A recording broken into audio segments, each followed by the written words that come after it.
So hello everyone, welcome back to the channel. So बच्चे लोग, आपकी काजल मैम स्वागत करती है आप सभी का आपके अपने इस चैनल के ऊपर। सो बच्चों, स्वागत है आप सभी लोगों का विजय भव सीरीज के अंदर।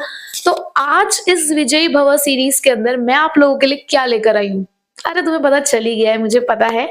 तो मैं आपके लिए यहाँ पर लेकर आई हूँ the most important questions and topics related to the Indian economic development. तो यहाँ पर बच्चों की प्रॉब्लम थी कि मैम इंडियन इकोनॉमिक डेवलपमेंट बहुत ही ज्यादा वास्ट है, हमें नहीं समझ में आ रहा कि क्या पढ़े। पढ़ते हैं तो फिर भूल जाते हैं। तो अगर हमें कुछ ऐसे टॉपिक्स या क्वेश्चंस मिल जाएं कि जिनको करके हम अपने ऑलमोस्ट अपनी आईडी को कवर अप कर लें तो बहुत अच्छा होगा। तो बस अपने बच्चों की इसी प्रॉब्लम का सॉल्यूशन लेकर आज मैं ये वीडियो लेकर आ गई हूँ। और यहाँ पे मैं आपको यूनिट वाइज नहीं, चैप्टर वाइज मैं आपको यहाँ पर बताऊंगी कि कौन से चैप्टर में से आपको कौन कौन से टॉपिक या क्वेश्चंस को प्रिपेयर करना है। तो उसके लिए लेकिन आपको क्या करना है, चैनल को सब्सक्राइब कर दीजिए अगर आप चैनल पे नए हैं, अपने दोस्तों के साथ इसको शेयर कर दीजिए, और अगर आप इस चैनल से ऑलरेडी जुड़े हुए हैं तो वीडियो को लाइक कर दीजिए, और शेयर करना तो आपकी जिम्मेदारी भी है। तो बच्चों, फटाफट से अपना रजिस्टर और पेन ले आइए, फिर मैं आपको यहाँ पर बताती हूँ कि कौन कौन से चैप्टर में से आपको क्या क्या प्रिपेयर करना है। सो बच्चों, सबसे पहले यहाँ पर आपको 3 चैप्टर्स के नाम दिख रहे होंगे। Chapter number 1 Indian economy on the eve of independence, chapter number 2 Indian economy between 1950 to 1990, and chapter number 3 liberalisation, privatisation, globalisation and appraisal. Basically ये तीनों चैप्टर हमारे यूनिट 1 का पार्ट है। और आपकी जो यूनिट 1 थी वो कौन सी थी, द डेवलपमेंट एक्सपीरियंस। ये बेसिकली डेवलपमेंट एक्सपीरियंस के ऊपर बेस्ड हमारी यूनिट 1 है, जिसकी वेटेज है 12 मार्क्स की, यानी कि तीनों चैप्टर मिलाकर 12 मार्क्स के आएंगे। तो अगर हम एक एवरेज निकाले तो हर चैप्टर 4 मार्क्स तक आपको देखने को मिल सकता है। हाँ, थोड़ा बहुत ऊपर नीचे एक आध मार्क्स हो सकता है, जैसे कि इस वाले चैप्टर में से 4 to 5 मार्क्स का आ गया, तो इसमें 3 to 4 मार्क्स का आ गया। तो जस्ट इतना ही चेंज आपको यहाँ पर देखने को मिलेगा। तो सबसे पहले चैप्टर नंबर 1 की मैं बात करूं तो चैप्टर नंबर 1 में एक बहुत ही इंपॉर्टेंट क्वेश्चन हमारे पास निकल कर आता है कि what are the reasons for the stagnation of agriculture sector, कि वो कौन से रीजंस थे जिसकी वजह से हमें यहाँ पर अपने एग्रीकल्चर सेक्टर में स्टेग्नेशन देखने को मिला। तो उसके लिए अगर आपने मुझसे पढ़ाई की हो तो मैंने वहां पे बहुत अच्छे से इसको एक्सप्लेन किया है, पिक्स करके। यहाँ पर आप उसको याद रख सकते हैं, जहां पर पिक्स डिनोट करता है low level of productivity, scarcity of investment, और आपका commercialisation of agriculture, land settlement system. तो ये 4 रीजन थे स्टेग्नेशन ऑफ एग्रीकल्चर सेक्टर के, तो वो आपको पढ़ने हैं। दूसरा आपको पढ़ना है the poor state of industrial sector, कि वो कौन से रीजंस थे जिसकी वजह से हमारा इंडस्ट्रियल सेक्टर पिछड़ गया, ब्रिटिशर्स ने ऐसा क्या किया जिसकी वजह से हमारे इंडस्ट्रियल सेक्टर में हमें डाउनफॉल देखने को मिला। तो उसके अंदर वो deindustrialisation, then adverse effect of deindustrialisation, lack of capital good industries, तो वो सब पॉइंट्स आपको यहाँ पर पढ़ने होंगे। उसके अलावा यहाँ पर एक टॉपिक है फॉरेन ट्रेड। तो फॉरेन ट्रेड के अंदर आपको बेसिकली जो ड्रेन ऑफ इंडियन वेल्थ वाला जो एक आपको पॉइंट दे रखा होगा, उसके ऊपर आपको ज्यादा फोकस करना है, तो वो आप पर्टिकुलरली उसके अंदर प्रिपेयर करेंगे। उसके बाद आप पढ़ेंगे इसके अंदर पॉजिटिव कंट्रीब्यूशन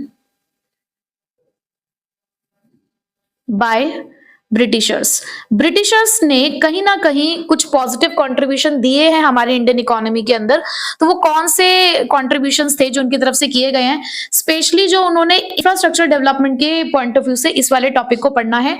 और उसमें भी जो हमारा मेन टॉपिक है वो कौन सा है, रेलवेज, कि रेलवेज में उन्होंने क्या किया। ठीक है, ऐसे ही एक छोटा सा टॉपिक इंडस्ट्रियल सेक्टर से ही निकल कर आएगा, जैसे कि जब आप इसकी प्रिपरेशन कर रहे होगे तो इसी के अंदर एक पॉइंट आएगा आपका डी इंडस्ट्रियलाइजेशन। तो उसके अंदर वो आएगा कि दो मोटिव थे ब्रिटिशर्स के हमारी कंट्री के अंदर घुसने के। तो एक था कि वो हमारे यहाँ से सारा रॉ मटेरियल अपने यहाँ पर ले जाना चाहते थे और अपने इंडस्ट्रीज में फिनिश गुड्स को बनाकर हमारे यहाँ पर बेचना चाहते थे। तो वो चीज आप यहीं कवर अप कर लोगे। तो उसके लिए मैं अलग से आपको यहाँ पे कोई क्वेश्चन मेंशन नहीं कर रही हूँ कि आपको ये प्रिपेयर करना है, ठीक है, वो आपका यहीं पे कवर अप हो जाएगा। बच्चों, यहाँ पर मैं टॉपिक्स मेंशन कर रही हूँ, बट ये जो छोटी छोटी बातें मैं आपको बीच बीच में बता रही हूँ, इसको आप नोट डाउन करते रहिए। इसीलिए मैं आपको कहती हूँ कि रजिस्टर और पेन लेकर बैठा करिएगा, क्योंकि आप ठीक है स्क्रीनशॉट ले लेते होंगे, बट स्टिल जो छोटी छोटी बातें बताई जा रही है वो आपको लिखनी चाहिए। इसके अलावा आपको यहाँ पर अगर बहुत ही पक्का करना है ये चैप्टर तो डेमोग्राफिक कंडीशन के बारे में भी अगर आप पढ़ लेंगे तो बहुत अच्छा रहेगा, जिसके अंदर आप ईयर ऑफ ग्रेट डिवाइड वगैरह के बारे में पढ़ेंगे। ठीक है, तो यहां से बेसिकली मैंने आपको दिए हैं 5 क्वेश्चन जो आपको चैप्टर नंबर 1 में से प्रिपेयर करने होंगे। अब आते हैं चैप्टर नंबर 2 पे। तो सेकेंड चैप्टर में से सबसे पहला जो और सबसे इंपॉर्टेंट जो हमारे पास क्वेश्चन है वो है गोल्स ऑफ 5 ईयर प्लान। तो आपको गोल्स ऑफ 5 ईयर प्लान तो जरूर करने हैं, ये बहुत इंपॉर्टेंट क्वेश्चन है हमारा। इसके बाद जो आपको यहाँ पे प्रिपेयर करना है वो है आपका IPR 1956। आपको इंडियन इंडस्ट्रियल पॉलिसी रेजोल्यूशन 1956 को प्रिपेयर करना है, जिसमें क्लासिफिकेशन ऑफ इंडस्ट्रीज है बेसिकली कि शेड्यूल ए, शेड्यूल बी, शेड्यूल सी के अंदर हमने अपने इंडस्ट्रीज को डिवाइड किया है। उसके बाद यहां से आपको करने हैं लैंड रिफॉर्म्स। उसके बाद आप इसके अंदर प्रिपेयर करेंगे लैंड रिफॉर्म, जिसके अंदर आप अबॉलिशन ऑफ इंटरमीडिएरीज और लैंड सीलिंग के बारे में पढ़ेंगे। ग्रीन रिवॉल्यूशन एक और इंपॉर्टेंट टॉपिक बनकर आता है इस चैप्टर से। Green revolution another important topic from this chapter, और उसका क्या इंपैक्ट पड़ा बेसिकली वो आपको यहाँ पर पढ़ना होगा। यहाँ पर आपको थोड़ा सा स्मॉल स्केल इंडस्ट्रीज के बारे में भी पढ़ लेना सही रहेगा। इसके बाद आप पढ़ेंगे इंपोर्ट सब्स्टिट्यूशन पॉलिसी, जिसे इनवर्ड ओरिएंटेड पॉलिसी भी कहते हैं। ठीक है बच्चे, तो यहां से मैंने आपको दिए हैं 6 टॉपिक जो आपको प्रिपेयर करने हैं। Goals of 5 year plan, IPR 1956, land reforms, green revolution, small scale industries. बहुत छोटा सा टॉपिक है ये, जो 2 टॉपिक से बहुत छोटे छोटे से आपके small scale industries and import substitution policy, जिसको इनवर्ड ओरिएंटेड पॉलिसी भी कहते हैं। ठीक है, उसके बाद आते हैं हम अपने चैप्टर नंबर 3 पे। तो चैप्टर नंबर 3 में जो सबसे पहले आप पढ़ेंगे, जो बहुत इंपॉर्टेंट टॉपिक बनता है इस चैप्टर से, वो है लिबरलाइजेशन का। आपको लिबरलाइजेशन और इसके अंदर जितने भी रिफॉर्म्स यूज किए गए हैं वो आपको यहाँ पर जनरली पढ़ने हैं। और उस रिफॉर्म में भी मैं सबसे ज्यादा इंपॉर्टेंट वाले अगर आपको बताऊं तो एक तो आपका इंडस्ट्रियल सेक्टर रिफॉर्म और एक टैक्स रिफॉर्म, ये 2 तो बहुत ज्यादा इंपॉर्टेंट है। इनके ऊपर थोड़ा सा आप ज्यादा फोकस करेंगे तो अच्छा रहेगा। ठीक है, तो लिबरलाइजेशन, उसके रिफॉर्म्स, इंडस्ट्रियल सेक्टर और टैक्स रिफॉर्म्स के बारे में आप यहाँ पे ज्यादा पढ़ेंगे। मैं तो कहूंगी पढ़िए, सब पढ़ लीजिए, लेकिन एक होता है ना कि हाँ मोस्ट इंपॉर्टेंट कौन सा है, तो वो मैंने आपको बता दिया, इंडस्ट्रियल सेक्टर और टैक्स रिफॉर्म ज्यादा इंपॉर्टेंट है। और उसके अलावा प्राइवेटाइजेशन से ज्यादा से ज्यादा डिसइन्वेस्टमेंट की डेफिनेशन पूछ लेते हैं, तो बहुत ज्यादा मुझे प्राइवेटाइजेशन नहीं देखने को मिला है। फिर मैं आपसे कहूंगी कि आप करिएगा इसके अंदर ग्लोबलाइजेशन के जो पॉजिटिव और नेगेटिव इम्पैक्ट्स है बेसिकली वो आपको यहां पर पढ़ने हैं। उसके अलावा एक छोटे छोटे से कुछ कॉन्सेप्ट्स हैं हमारे इस चैप्टर के अंदर, आउटसोर्सिंग के बारे में है, WTO के बारे में है, तो ये आपको इसके अंदर कवर अप करना होगा। और बेसिकली क्योंकि ये चैप्टर अप्रेजल के ऊपर है तो कहीं ना कहीं आपको अप्रेजल के बारे में पता होना चाहिए। तो LPG पॉलिसी का क्या अप्रेजल रहा ये आपको यहाँ पर पता होना चाहिए। ठीक है, तो यहां से मैंने आपको दिए हैं 4 क्वेश्चन। तो ओवरऑल इस यूनिट से अगर हम टॉपिक देखें तो 5 और 6 11, 11 और 4 15, टोटल आपको इस यूनिट से 15 टॉपिक्स यानी कि 15 क्वेश्चंस प्रिपेयर करने होंगे। ठीक है, सो फटाफट से स्क्रीनशॉट ले लीजिए। लिख रहे हैं तो बहुत अच्छी बात है, लिख लो एक एक चीज को, और फिर मैं चलती हूं अगले चैप्टर्स की तरफ। चलिए बच्चों, अब बढ़ते हैं अपने नेक्स्ट 4 चैप्टर्स की तरफ। अब यहाँ पर जो आपको 4 चैप्टर देखने को मिल रहे हैं, which is chapter number 4 human capital formation, chapter number 5 rural development, chapter number 6 employment informalisation another issue, ये इसका पूरा नाम है, तो मैंने जस्ट इतना लिख दिया है यहाँ पर। इसी तरीके से हमारा environment and sustainable development chapter number 7 होता है। मैंने इसको सस्टेनेबल डेवलपमेंट लिख दिया क्योंकि मोस्टली हम इसको इसी नाम से ही जानते हैं, तो मैंने इसको इसी नाम से लिख दिया है। मैंने ये 4 चैप्टर एक साथ क्यों लिखे हैं बच्चे, क्योंकि ये हमारी यूनिट 2 है, और यूनिट 2 में ये 4 चैप्टर्स जो हैं ये आपके टोटल 20 मार्क्स की वेटेज रखते हैं। तो यहाँ पर अगर हम एक एवरेज निकाले तो 5 नंबर का आपका एक चैप्टर ये बैठता है। अब जरूरी नहीं है कि सिर्फ 5 नंबर का ही ये चैप्टर आएगा। अब ऐसा हो सकता है कि जो रूरल डेवलपमेंट है उससे थोड़े से क्वेश्चन ज्यादा आते हैं, तो ये 5 to 6 मार्क्स का आ गया। सस्टेनेबल डेवलपमेंट हमारा वही 4 से 5 नंबर का आ गया। तो इस तरीके से थोड़ी बहुत वेटेज जो है वो ऊपर नीचे हो जाती है। केस स्टडी आने के चांसेस ज्यादातर इसी वाली यूनिट से होता है। एक हमारे पास जो भी चैप्टर नंबर 8 है, इंडिया चाइना पाकिस्तान, वहां से हम लोग सोचते हैं कि हाँ केस स्टडी का क्वेश्चन बन सकता है। दूसरा, इस यूनिट से भी केस स्टडी का क्वेश्चन हमारा बन सकता है। ठीक है, अब केस स्टडी बनने के चांसेस कौन से चैप्टर से हैं? चैप्टर नंबर 7 और चैप्टर नंबर 6। ठीक है, ज्यादातर ये जो दो चैप्टर्स हैं इनसे एक एक हमें डेटाबेस क्वेश्चन होता है, जो केस स्टडी होती है वो ज्यादातर हमें इन चैप्टर से देखने को मिल जाती है। ठीक है, तो अब ह्यूमन कैपिटल फॉर्मेशन में आपको क्या करना है? ह्यूमन कैपिटल फॉर्मेशन में सबसे पहले आपको डिफरेंस करना होगा between human capital and human development. साथ में आप फिजिकल कैपिटल भी पढ़ लोगे तो और भी अच्छा हो जाएगा आपके लिए। उसके बाद आप यहाँ पे पढ़ेंगे sources of human capital formation. उसके बाद आप यहाँ पर human capital formation and economic growth, इनका एक रिलेशनशिप का क्वेश्चन है बेसिकली, वो आप यहां से पढ़ेंगे। उसके अलावा इंपॉर्टेंस एंड प्रॉब्लम्स कह लो या चैलेंजेस कह लो, वो आप पढ़ेंगे ऑफ ह्यूमन कैपिटल फॉर्मेशन। और लास्ट में एक हमारा गवर्नमेंट रोल, कि गवर्नमेंट किस तरीके से कंट्रीब्यूट कर रही है ह्यूमन कैपिटल फॉर्मेशन के अंदर। तो ये कुछ टॉपिक हैं जो आपको इस वाले चैप्टर से प्रिपेयर करने होंगे। और मैं बताऊं, आपको देखने में लग रहा है कि मैम बहुत सारे टॉपिक आपने यहाँ पे लिख दिए हैं, बट बड़ा टॉपिक अगर मैं कहूँ तो सिर्फ सोर्सेस और इंपॉर्टेंस वाला ही आपको देखने को मिलेगा। अदरवाइज जो बाकी वाले टॉपिक्स हैं वो बहुत छोटे छोटे हैं, लाइक डिफरेंसेस बहुत ईजी है, आपको सेम से बेसिस देखने को मिलेंगे दोनों डिफरेंसेस के अंदर। और ये HCF एंड इकोनॉमिक ग्रोथ बहुत शॉर्ट में है, ये बहुत ज्यादा इसके अंदर आपको कंटेंट नहीं पढ़ना है। रोल के अंदर भी वो एजुकेशन सेक्टर में किस तरीके से हेल्प कर रहे हैं, तो बहुत ही मैं कहूंगी कि जो जनरल नॉलेज वाली चीजें हैं बेसिकली वो उसके अंदर लिखी हुई हैं, तो बहुत ज्यादा आपको प्रॉब्लम नहीं आएगी बेसिकली इस वाली यूनिट को प्रिपेयर करने में, क्योंकि यहाँ पे ना ऑलमोस्ट सारी चीजें ऐसी हैं जो आपने कहीं ना कहीं 10th तक SST में पढ़ी होंगी, तो आपको बहुत ज्यादा यहाँ पे प्रॉब्लम नहीं आने वाली है इस वाले यूनिट को प्रिपेयर करने में। ठीक है, आप मेरे नोट से करेंगे तो आपको बहुत ज्यादा और भी ईजी हो जाएगा। अच्छा, उसके बाद अगर वीडियो के यहाँ तक पहुंच चुके हो बच्चों, तो इसका मतलब आपको कहीं ना कहीं वीडियो प्रोडक्टिव लग रही है। और वैसे भी आपको पता है कि मैं कोई भी चीज ऐसे ही नहीं आकर बताती हूँ, मैं बहुत स्टडी करती हूँ, उसके बाद कुछ चीजों को बच्चों के सामने लेकर आती हूँ। तो अगर आप वीडियो के यहाँ तक पहुंच चुके हैं, चैनल पर नए हैं, तो मैं याद दिला देती हूँ कि प्लीज चैनल को सब्सक्राइब कर दीजिए।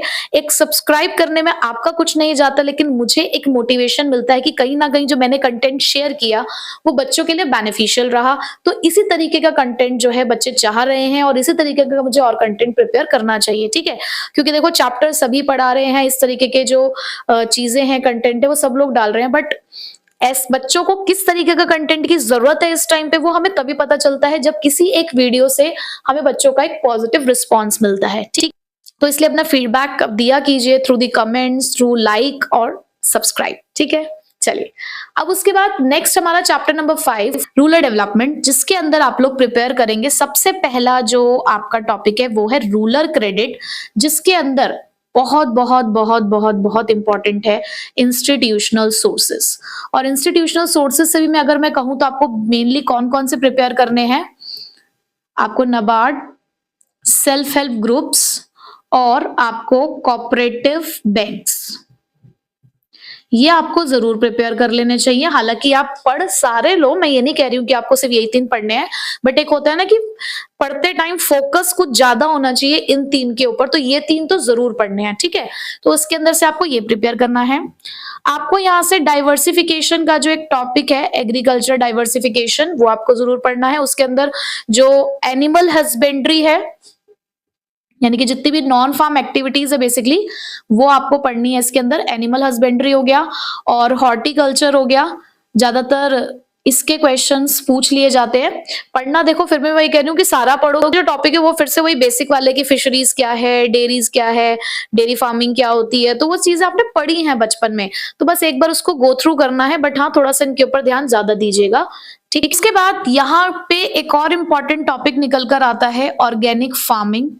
तो इसके बेनिफिट्स और इसके चैलेंजेस, ये दोनों चीजें आप यहां पर पढ़ेंगे। ठीक है, उसके बाद नेक्स्ट जो आप पढ़ेंगे वो यहां पे आप पढ़ेंगे government role in agriculture marketing. ठीक है भाई, आपको गवर्नमेंट का रोल पढ़ना है एग्रीकल्चर मार्केटिंग के अंदर।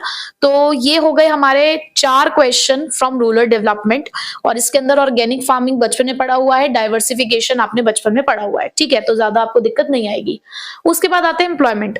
देखो एम्प्लॉयमेंट से ज्यादातर चांसेस है कि यहां से आपको कहीं ना कहीं एक डेटाबेस क्वेश्चन देखने को मिल सकता है। कुछ छोटे छोटे कॉन्सेप्ट है जिसके ऊपर आपको यहाँ पे ध्यान देना होगा। एक तो यहाँ पर ना एक इक्वेशन होती है लेबर फोर्स और वर्क फोर्स के बीच में, तो ये आपको पढ़ना है कि लेबर फोर्स क्या होती है, वर्क फोर्स क्या होती है, इनकी इक्वेशन क्या है, और एक वर्कर पार्टिसिपेशन रेशो का जो एक फॉर्मूला है तो वो आपको पढ़ना है। तो एक एक नंबर के लिए ये इंपॉर्टेंट है, आप इसको पढ़ सकते हैं। उसके बाद यहाँ पर भी आपको एक डिफरेंस पढ़ना होगा between the informal and formal sector, जिसको ऑर्गेनाइज्ड और अनऑर्गेनाइज्ड सेक्टर भी कहा जाता है। उसके बाद आप यहां पर पढ़ेंगे कॉजेस ऑफ अनएम्प्लॉयमेंट। फिर उसके बाद आप पढ़ेंगे यहां पर इनफॉर्मलाइजेशन ऑफ वर्कफोर्स का जो एक टॉपिक आपको दे रखा है वो, और लास्ट में गवर्नमेंट रोल। देखो गवर्नमेंट रोल ना सब जगह ही मैं आपको कह रही हूं कि गवर्नमेंट रोल पढ़ो। लास्ट क्वेश्चन है इससे, government role to promote the employment, तो ये भी आपको यहाँ पर पढ़ना होगा। इसके साथ साथ जब मैं मीनिंग की बात करूंगी तो मैं यहाँ पे आपको कहूंगी कि आप कैजुअलाइजेशन का भी मीनिंग पढ़ लेना। हालांकि जब आप इनफॉर्मलाइजेशन पढ़ रहे होगे तो वहीं पे वो चीज कवर अप हो जाएगी, बट फिर भी जब हम मीनिंग की बात कर रहे हैं तो एक बार यहाँ पर उसको देखते हुए चलना। तो यहाँ से मैंने आपको 5 क्वेश्चन दिए हैं एम्प्लॉयमेंट चैप्टर से, जहां पर ये कॉजेज ऑफ अनएम्प्लॉयमेंट पढ़ना, ये सब चीजें, ये इनफॉर्मल फॉर्मल सेक्टर, ये आपने ये भी कहीं ना कहीं आपने पहले पढ़े हैं, तो आपको बहुत ज्यादा प्रॉब्लम नहीं आएगी इस वाली यूनिट में, ये मैंने आपको पहले ही बता दिया है। Next, sustainable development. कुछ नया है ये वाला चैप्टर, तो मैं कहती हूँ कि बच्चा अगर इसको याद भी नहीं करेगा, सिर्फ सुन लेगा ना एक बार, तो भी प्रिपेयर हो जाता है। तो यहां से बेसिकली आपको क्या क्या प्रिपेयर करना है, आपको प्रिपेयर करने हैं फंक्शंस ऑफ एनवायरनमेंट, उसके बाद सस्टेनेबल डेवलपमेंट। सस्टेनेबल डेवलपमेंट में क्या पढ़ना है आपको, बेसिकली आपने इसमें पढ़ना है स्ट्रैटेजीज और how to achieve sustainable development, ठीक है, ये आपको इसके अंदर प्रिपेयर करना है। उसके बाद यहाँ पर ना एक बहुत इंपॉर्टेंट टॉपिक है चैलेंजेस टू इंडियाज इन्वायरमेंट, जिसके अंदर आपको ओजोन लेयर के बारे में बताया जाएगा, ग्लोबल वार्मिंग के बारे में बताया जाएगा, डिफॉरेस्टेशन के बारे में बताया जाएगा। तो इस वाले टॉपिक को जब आप प्रिपेयर करेंगे तो जो ओजोन लेयर डिप्लीशन है, आपका ग्लोबल वार्मिंग है, डिफॉरेस्टेशन है, कहीं ना कहीं इनकी पिक्चर्स को भी आप देखिए, सॉइल इरोजन है, इनके पिक्चर्स को भी आप देखिए, क्योंकि कहीं ना कहीं क्वेश्चन ऐसा आ जाता है कि आपको पिक्चर दे देंगे और आपको आइडेंटिफाई करना होगा कौन सा इंडिया के एनवायरमेंट के लिए एक चैलेंज है, ये वो कौन सा आपको आइडेंटिफाई करना होगा, फिर उसके बारे में आपको लिखना होगा। तो इस तरीके का क्वेश्चन आपको देखने को मिल सकता है कहीं ना कहीं इस वाले टॉपिक से, ठीक है। उसके बाद आपको ना इसके अंदर एक पॉल्यूशन कंट्रोल बोर्ड होता है हमारा, तो उस पॉल्यूशन कंट्रोल बोर्ड के बारे में भी आपको पढ़ लेना चाहिए। तो उसका एक नेम याद रखना है, कब एस्टैब्लिश हुआ ये याद रखना है, उसका रोल क्या है थोड़ा सा वो याद रख लेना, बहुत ज्यादा नहीं पढ़ना, बट हाँ थोड़े बहुत नॉलेज आपको पॉल्यूशन कंट्रोल के बारे में होनी चाहिए, बोर्ड के बारे, पॉल्यूशन कंट्रोल बोर्ड के बारे में होनी चाहिए। तो यहां से मैं आपको दे रही हूँ सिर्फ 4 क्वेश्चन। आपको मैं प्रेफर करूंगी कि मैंने ना वन शॉट डाला हुआ है एम्प्लॉयमेंट और सस्टेनेबल डेवलपमेंट का, बहुत ज्यादा टिपिकल चैप्टर्स नहीं है ये दोनों, आप वो वन शॉट देख लेंगे ना तो अपने आप ही आपके टॉपिक्स प्रिपेयर हो जाएंगे। साथ में वहां पर आपको नोट्स भी मिल रहे होंगे जिसको आप नोट डाउन कर सकते हैं। अगर आपको वो नोट्स चाहिए तो नोट्स के लिए आपको मेरे इंस्टाग्राम पे जाके मुझे डीएम करना होगा, और उसके बाद मैं आपको नोट्स प्रोवाइड कर दूंगी अगर आपको मेरे नोट्स अच्छे लग रहे हैं तो, ठीक है। तो उसके लिए लेकिन एक बार वीडियो आप देख लीजिएगा, प्लेलिस्ट बनी हुई है, इंडियन इकोनॉमी की अलग है और मैक्रो इकोनॉमिक्स की अलग है, ठीक है बच्चे। तो ये हो गई हमारी यूनिट 2। तो यहां से हमने निकाले 18 क्वेश्चंस, 18 क्वेश्चंस और 18 टॉपिक्स आप कह सकते हैं जो हमें यहां से मिले हैं। नोट डाउन कर लीजिए फटाफट, और जो जो बातें मैं बताती जा रही हूँ प्लीज लिखते जाइए। तो चलिए बच्चों, अब हम आ चुके हैं अपने लास्ट चैप्टर की तरफ, which is chapter number 8 comparative study, जिसके अंदर हम लोग पढ़ने जा रहे हैं इंडिया, चाइना, पाकिस्तान के बारे में। ये है हमारी यूनिट 3, और ये अकेली यूनिट ही 8 मार्क्स की है, मतलब ये इकलौता चैप्टर 8 मार्क्स का है। बेसिकली अगर हम मैक्रो इकोनॉमिक्स के अंदर आपको 5 यूनिट थी, तो यूनिट 6, 7, 8 इस तरीके से है आपके बुक्स के अंदर, बट मैं बुक वाइज अगर कहूँ तो बुक में तो ये तीसरी यूनिट ही मानी जाएगी, तो उसके अंदर ये आएगी आपकी 8 मार्क्स की। ठीक है जी। तो अब इसके अंदर आपको कौन से इंपॉर्टेंट क्वेश्चन करने हैं, अगेन मैं कहूंगी यहां से भी केस स्टडी का क्वेश्चन बन सकता है, डेटाबेस क्वेश्चन बन सकता है। तो यहाँ पे आपको सबसे पहले जो पढ़ना है वो आपको पढ़ना है डेवलपमेंट स्ट्रैटेजीज के बारे में, कि तीनों की जो डेवलपमेंट स्ट्रैटेजीज थी वो क्या रही, मतलब तीनों की डेवलपमेंट स्ट्रैटेजीज के अंदर बेसिकली क्या सिमिलैरिटीज थी किस किस के बीच में, इंडिया, चाइना, पाकिस्तान। ठीक है। और यहीं पर आपको जो रिफॉर्म्स इन लोगों ने इंट्रोड्यूस किए, स्पेशली चाइना और पाकिस्तान के बारे में कहूंगी, क्योंकि इंडिया के बारे में तो हम पूरी बुक में ही पढ़ रहे हैं, तो यहां से क्वेश्चन जो बनता है वो चाइना और पाकिस्तान से ही बनता है। तो चाइना और पाकिस्तान के रिफॉर्म्स को आपको जरूर पढ़ना है, जिसमें चाइना ने कुछ पॉलिसीज इंप्लीमेंट की थी, जैसे कि वन चाइल्ड पॉलिसी, इसका GLF ग्रेट लीप फॉरवर्ड, और यहां पर ग्रेट पॉलिटेरियन कल्चरल रिवॉल्यूशन, इनके बारे में आपको बहुत ज्यादा डिटेल में पढ़ना है। हालांकि रिफॉर्म्स और पॉलिसीज इनकी और भी थी, लाइक डुअल प्राइसिंग पॉलिसी थी इनकी, तो और भी पॉलिसीज हैं, लेकिन आपको इनके ऊपर ज्यादा फोकस करना है। जब आप इनके बारे में पढ़ रहे होगे तो तीनों ही कंट्री के जो HDI इंडिकेटर्स हैं आप उनके ऊपर भी फोकस करोगे, क्योंकि ज्यादातर जो क्वेश्चन बन सकता है आपका डेटाबेस क्वेश्चन वो HDI इंडिकेटर से ही बन सकता है। ठीक है। तो मैं कहूंगी कि बस इस चैप्टर के अंदर आपको इतना ही प्रिपेयर करना है, क्योंकि बहुत बड़ा चैप्टर नहीं है। जहां आप रिफॉर्म्स पढ़ेंगे तो वहीं पे सारी चीजें आपकी कवर अप हो जाएंगी, डेवलपमेंट स्ट्रैटेजीज पढ़ेंगे तो वहां पर भी बहुत सारी चीजें आपकी कवर अप हो जाएंगी, तो अलग से बहुत कुछ आपको इस चैप्टर के अंदर नहीं है। तो देखा जाए तो यहाँ पे मैंने आपको सिर्फ 2 ही टॉपिक दिए हैं, तो यहां से आपको 8 नंबर में ही सबसे कम आपको यहाँ पर पढ़ना है 2 क्वेश्चन या 2 टॉपिक, और आप देखो कि इसका मतलब ये है कि सबसे पहले इसे ही प्रिपेयर करना है। तो हमारे पास बेसिकली यहाँ पे 3 यूनिट थी, यूनिट 1, यूनिट 2, यूनिट 3, जो आपकी बुक में 6, 7, 8 से हैं। पहली यूनिट 12 नंबर की थी, दूसरी यूनिट 20 नंबर की थी, और तीसरी यूनिट आपकी 8 नंबर की थी। तो इस तरीके से आपके 40 नंबर हो गए IED के। यहां से आपको मिले 15 क्वेश्चन, यहां से आपको मिले 18 क्वेश्चन, और यहां से मिले आपको 2 क्वेश्चन। तो टोटल मैंने यहां पर आपको 35 टॉपिक्स बताए हैं जो आपको पढ़ने हैं to excel in your economics exam. IED के क्वेश्चंस भी मैंने आज आपको बता दिए, मैक्रो इकोनॉमिक्स के मैं ऑलरेडी आपको बता चुकी हूँ 15 क्वेश्चंस। तो देखा जाए तो मैंने आपको 50 क्वेश्चंस बताए हैं इन टोटल, बट अभी यहाँ तक कहानी खत्म नहीं हुई है। अभी एग्जाम तक आपको बहुत ज्यादा इंपॉर्टेंट चीजें पता चलती रहेंगी, सिर्फ इतने से ही काम नहीं बनने वाला है, हमें और भी मेहनत करनी है टिल आवर एग्जाम्स। तो प्लीज मैं आपसे यही कहूंगी कि चैनल के साथ जुड़े रहिए, चैनल के साथ आपको कंटेंट जरूर मिलेगा। और हाँ, एक चीज और कि मैं बहुत ही जल्द लाइव आना चाहती हूँ। मैं चाहती हूँ कि मैं एक डायरेक्ट इंटरेक्शन करूँ अपने बच्चों के साथ, जहां पर मैं उनके डाउट्स को सॉल्व करूँ, मैं देखूं कि वो क्या प्रॉब्लम फेस कर रहे हैं, उस हिसाब से मैं उनके लिए कंटेंट रेडी करूँ। तो अगर आप चाहते हैं कि मैं लाइव आऊं तो आपको कमेंट में जरूर लिखना है उस चीज के बारे में कि आप चाहते हैं कि मैं लाइव आके आपके प्रॉब्लम्स का सॉल्यूशन निकालूं। ठीक है, तो उसके लिए कमेंट जरूर करिएगा। तो मिलेंगे अब आपसे नेक्स्ट वीडियो में आपकी अगली प्रॉब्लम का सॉल्यूशन लेकर। सो विजय भव, till then take care, bye bye.